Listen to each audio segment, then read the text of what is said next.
Students, हमारे YouTube channel JSS mathematics में आपका स्वागत है। पिछले लेक्चर्स में हमने पढ़ा था कि अचर गुणांकों वाले रेखिक अवकल समीकरण, उनका PI कैसे निकालते हैं। यहाँ पे एक और मेथड है PI निकालने का, 1/FD, और दो फलन हो हमारे पास इनटू में e⁴ax × v। तो हम पढ़ रहे हैं BSc first year paper second, major minor or open elective, कला नेम अवकल समीकरण। आपके पेपर का नाम है कैलकुलस एंड डिफरेंशियल इक्वेशंस। तो यहाँ पे इस टाइप से अगर फलन है हमारे पास तो उसका हमें PI निकालना है। PI मतलब पर्टिकुलर इंटीग्रल या विशेष समाकल। तो e⁴ax को बाहर लेंगे हम, और जहाँ पे भी d है वहाँ पे d+a लिखेंगे। e⁴ax मतलब यहाँ पे मान लो अपन e⁴2x हैं तो हम d के स्थान पे d+2 लिखेंगे, या e⁻−2x हैं तो d के स्थान पे d-2, 3x है तो d+3। इस तरह से लिख के इसे सॉल्व करेंगे। तो एक क्वेश्चन के थ्रू समझते हैं। ये आपका मोस्ट इम्पोर्टेंट टॉपिक है एग्ज़ाम की दृष्टि से। और देखिए, ये हम पढ़ रहे हैं जो भी सॉल्यूशन निकालेंगे डिफरेंशियल इक्वेशन का, y = CF + PI। ये सॉल्यूशन हमें निकालना है, CF भी निकालना है और PI निकालना है। तो अगर आपने हमारे पिछले लेक्चर्स में देखे हैं तो वो देखिए प्लेलिस्ट में जाकर, BSc first year second paper की प्लेलिस्ट, उसमें जो प्रीवियस लेक्चर हैं अचर गुणांकों वाले रेखिक अवकल समीकरण पे, तो उनको अच्छे से देखिएगा। उसके बाद इस वीडियो को देखिएगा तो आपको अच्छे से समझ में आएगा। देखिए यहाँ पे d2y/dx² - 2dy/dx + y = x² e⁴3x। तो इस तरह से हमें सोल्व करना है। तो यहाँ पे देखिए आप, अब यहाँ पे हम d = m रखेंगे। m रख के समीकरण को हल करेंगे, मतलब ऑक्सिलरी इक्वेशन बनाएंगे। तो m² - 2m + 1 = 0, या ये फॉर्मूला बन जाएगा a - b का होल स्क्वायर। तो m - 1 का होल स्क्वायर, तो m की वैल्यू हमारे पास क्या आएगी, 1 और 1। तो मैंने आपको बताया था पिछले लेक्चर्स में कि उसका CF मतलब कॉम्प्लीमेंट्री फंक्शन या पूरक फलन कैसे निकालेंगे। तो यहाँ पे रिपीट वैल्यू है 1 1, तो क्या हो जाएगा C1 + C2x e⁴x, ये इसका CF हो जाएगा। अब हमें क्या निकालना है, इसका PI निकालना है। अभी मैंने आपको नोट लिखवाया कि अगर दो फलन हैं इनटू में हो तो उनका PI हम कैसे निकालते हैं। तो देखिए PI मतलब पर्टिकुलर इंटीग्रल या विशेष समाकल। तो 1/d² - 2d + 1, ये FD दे रखा है, और x² e⁴3x इक्वल्स में दे रखा है। इसका हमें PI निकालना है। देखिए e⁴3x को हम आगे लेंगे, तो मैंने बताया था आपको कि जहाँ पे भी d है वहाँ पे d+a लिखेंगे। अब d+a मतलब d+3, a का मान कितना है यहाँ पे 3 है, तो d+3 लिखेंगे। तो यहाँ पे d+3 का whole square minus 2 into D के स्थान पे d+3 + 1 इंटू क्या बचेगा, x²। अब यहाँ पे हमें e⁴3x तो आगे ले लिया, अब इसका हमें PI निकालना है। तो कैसे निकालते हैं, मैंने पिछले लेक्चर्स में आपको बताया था कि अगर x⁴m हो, m का मान 1 2 3 जो भी, तब उसका PI हम कैसे निकालेंगे। तो यहाँ पे इसको 1 - FD या 1 + FD के रूप में बना के फिर उसका हमें द्विपद प्रमेय से प्रसार करना है। प्रसार करने के बाद उसको सोल्व करना है। तो देखिए यहाँ पे हम क्या करेंगे, e⁴3x इसको पहले सोल्व कर लेते हैं। ये d² 6d - 2d हो जाएगा 4d, 9 और 1 10 - 6 प्लस का 4 बचेगा। तो क्या बचेगा हमारे पास, d² + 4d + 4 × x²। Next step में देखिए e⁴3x। अब यहाँ पर e⁴3x और 4 कॉमन ले लेंगे, अंदर बचेगा 1 + d² + 4d/4। यहाँ से कॉमन क्या लिया 4, और इंटू कितना x²। 1/4 बाहर ले लो और e⁴3x ये बाहर आ जाएगा। अब यहाँ अपने पास 1 + d² + 4d/4 है, तो इसको ऊपर ले जाएंगे तो इन्वर्स हो जाएगा। 1 + d² + 4d/4 का इन्वर्स इंटू x²। अब यहाँ पे हमें मैंने बताया था पिछले लेक्चर्स में आपको कि द्विपद प्रमेय या बायनोमियल थ्योरम से इसका प्रसार करना है हमें। तो प्रसार करेंगे तो देखो प्रसार क्या होता है, 1/4 e⁻³ तो ऐसा लिख देंगे।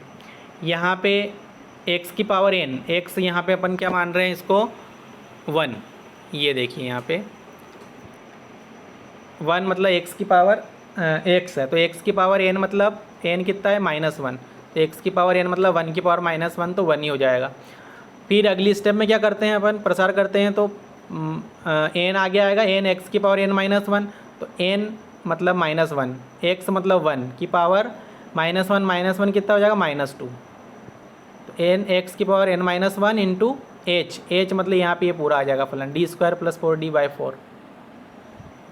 फिर यहाँ पे देखो अगले स्टेप में हम n अपन फैक्टोरियल 2, यहाँ पे फैक्टोरियल 2 आएगा, फैक्टोरियल 2 भी लिखना है इसको, फैक्टोरियल 2 या आप लिख सकते हो 2 × 1, अपन में कितना 2 × 1, और x की पावर n-2 मतलब -1 -2 -3 हो जाएगा, और इंटू h² मतलब d² + 4d/4 का होल स्क्वायर, ऐसे चलता जाएगा, और इंटू में हमारे पास कितना है x²। अब 1/4 e⁻³ अब इसको सोल्व करेंगे हम। देखिए यहाँ पे सोल्व करेंगे, आप इसका फॉर्मूला देख लीजिए एक बार, द्विपद प्रमेय से प्रसार कैसे करते हैं, आपने पहले पढ़ा होगा 12th में।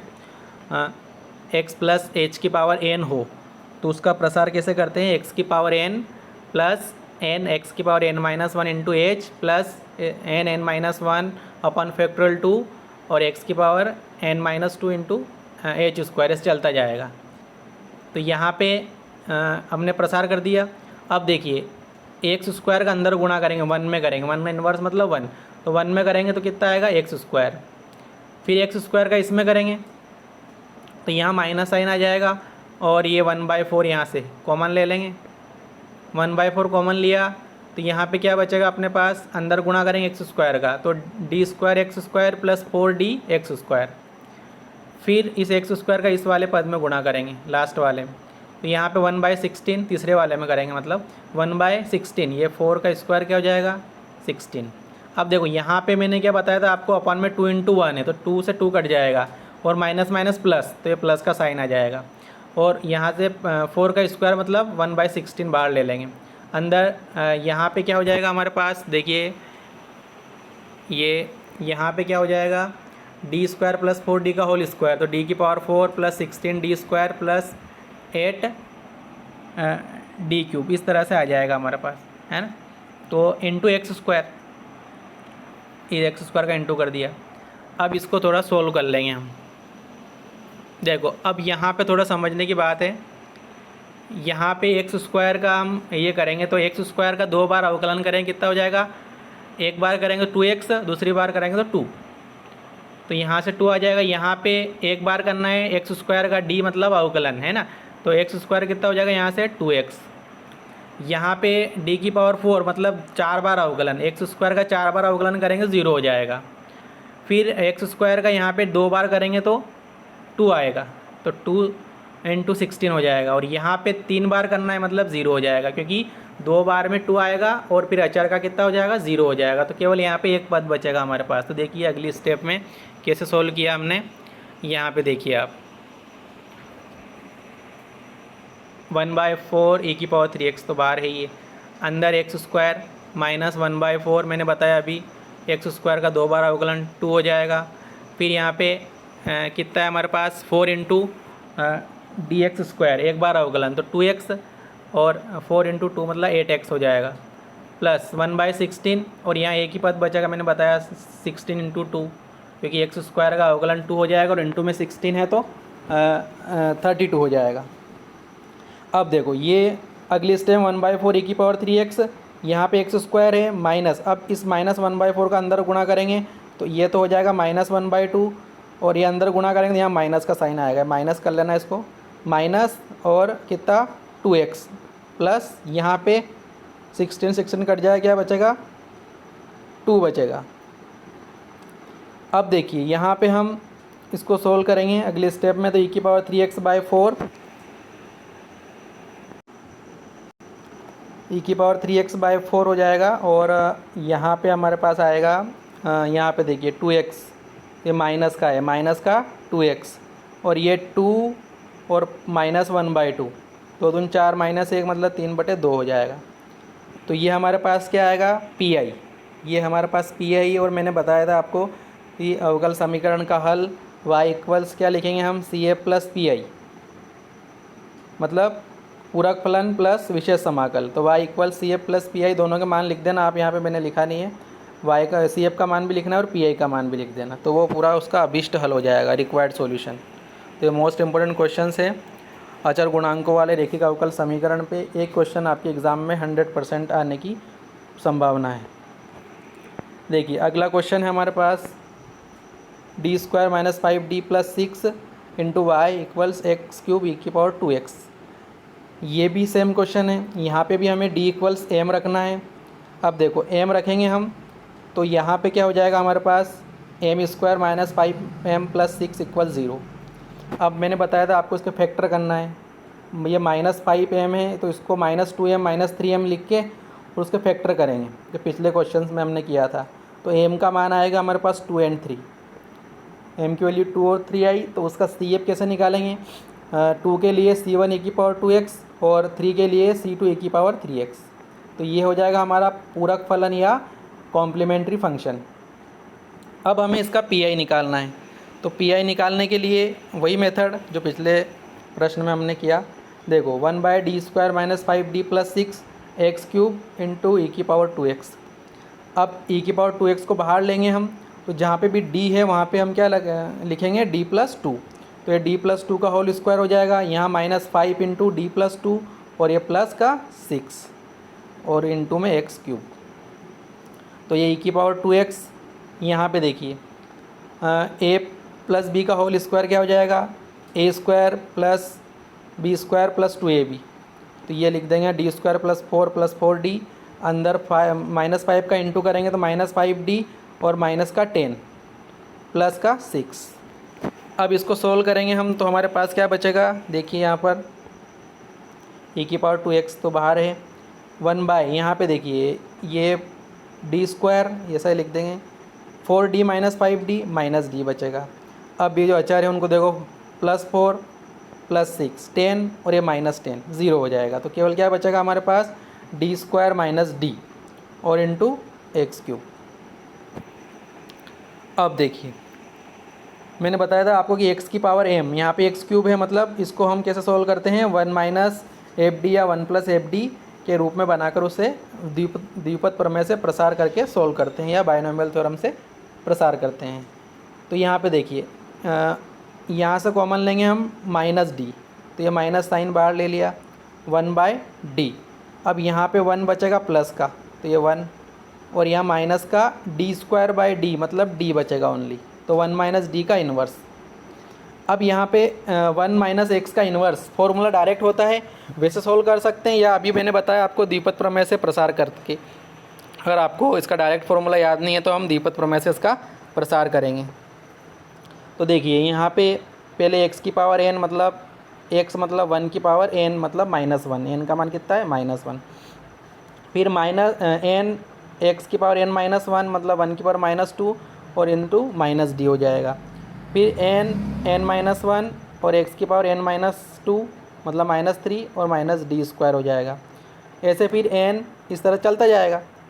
अब यहाँ पे हमें अपन में आप फैक्टोरियल 2 भी लिखना है, इसमें 2 × 1 है, फॉर्मूला पूरा लगाना x + h⁴n का, है ना। तो अपन में 2 - 2 × 1 आ जाएगा, यहाँ पे आ जाएगा फैक्टोरियल 3 आएगा अपन में, ये लिखना आप इसको नीचे, मतलब x के n -1 n - 2 अपन फैक्टोरियल 3 आता है। तो इस तरह से हम सोल्व करेंगे।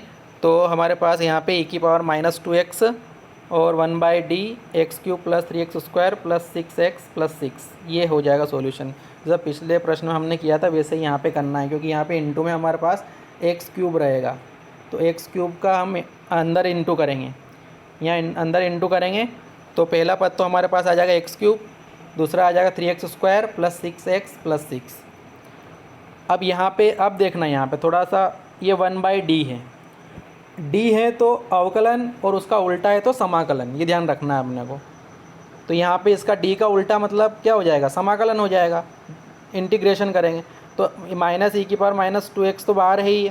यहाँ पे हमारे पास क्या है, एक्स क्यूब, ये माइनस 2x नहीं, एक ई की पावर 2x है ओनली, है ना, ये ई की पावर 2x। अब देखो एक्स क्यूब का क्या होता है समाकलन, एक्स की पावर 4/4, 3 इंटू एक्स स्क्वायर का 3 into x cube by 3, x का एक्स स्क्वायर बाई 2 और 6 इंटू कितना हो जाएगा इसका, एक्स हो जाएगा। तो ये इसका समाकलन हो जाएगा। तो माइनस ई की पावर 2x बाहर है, ये एक्स की पावर 4/4 आ जाएगा, यहाँ 3 से 3 कट जाएगा तो हमारे पास बचेगा एक्स क्यूब, यहाँ पे 2 से डिवाइड करेंगे तो 3x स्क्वायर और यहाँ पे 6x। तो ये हो गया हमारे पास PI, मतलब विशेष समाकल या पर्टिकुलर इंटीग्रल। अब अभिष्ट हल क्या लिखते हैं हम, y = CF + PI। तो ये पूरा आंसर लिखना आप इसका, y = CF + PI। CF मतलब कॉम्प्लीमेंट्री फंक्शन अभी हमने निकाला, और PI दोनों की वैल्यू रख के वो उसका अभिष्ट हल हो जाएगा। अब देखिए यहाँ पर अगला क्वेश्चन है, इसको आपको सोल्व करना है। मैंने आपको बताया था पिछले लेक्चर्स में कि साइन AX और कोस AX का PI हम कैसे निकालते हैं। तो यहाँ पे देखिए d² - 2d + 5 × y = e की पावर 2x × sin x। यहाँ पे हम वही प्रोसेस अपनाएंगे, d = m रखेंगे और सहायक समीकरण बनाएंगे 1 ± 2 आयोटा।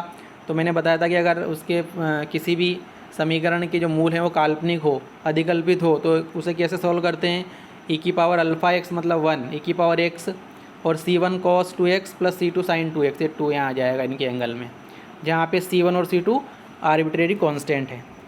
अब यहाँ पे देखिए फर्स्ट इंटू से वो फॉर्मूला वही है इंटू वाला, तो e की पावर 2x को बाहर लेंगे हम, तो जहाँ पे भी d है वहाँ पे d + 2 रख देंगे और इंटू में sin x।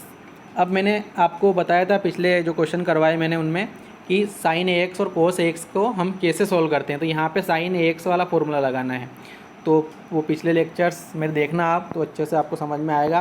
ये पूरा सोल्व कर रखा है मैंने, इसी तरह आपको सोल्व करना है। सोल्व करने के बाद ये आपके पास स्टेप बाय स्टेप कर रखा है सोल्व। अब सोल्व करना है इसको अच्छे से और ये आपके पास आंसर आएगा, ये आ जाएगा आपके पास PI।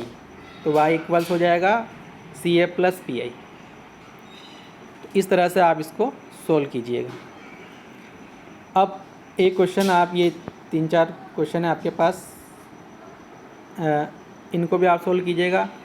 इक्वल्स में e की पावर x cos x हैं, e की पावर x + cos 2x हैं। ये e की पावर x वाला मैंने आपको बता दिया, सिंगल e की पावर x है तो उसको कैसे सोल्व करते हैं। फिर e की पावर 2x × x - 1 इसको सोल्व करना और e की पावर x वाले को सोल्व करना। तो सभी हमारे चैनल को लाइक, सब्सक्राइब और शेयर कीजिए ताकि आपको समय पर नोटिफिकेशन मिलता रहे और आप अच्छे से अपनी प्रिपरेशन करते रहें। ठीक है, सभी को बहुत बहुत धन्यवाद। Thank you.